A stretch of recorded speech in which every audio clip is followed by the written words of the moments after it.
नमस्ते। दिल है मुश्किल जीना यहाँ जरा हम लोग आज चुरा रहे थे, मैंने चुरा रहे। India.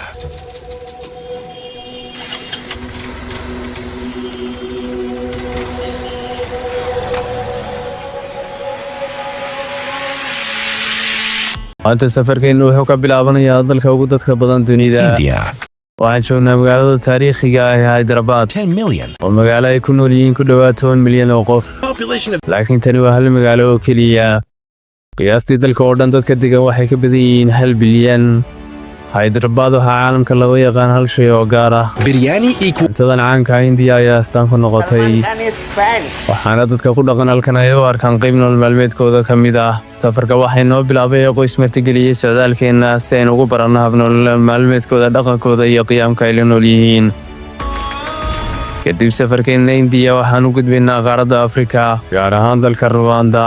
Halkaas waxaan ku baran doonaa qoys caan ku ah muuqaalka gaaban ee dabiiciga ah. Qoyska ugu gaaban Afrika waxaan si dhow u ogaan doonaa sida ay u nool yihiin. Ugu dambeyn waxaan u dhisi doonaa dukaan yar oo ay ku shaqaystaan si ay nolol maalmeedkooda uga helaan. Taasi waxay noqon doontaa hadiyadda uu safarkeenu ku dhammaan doono.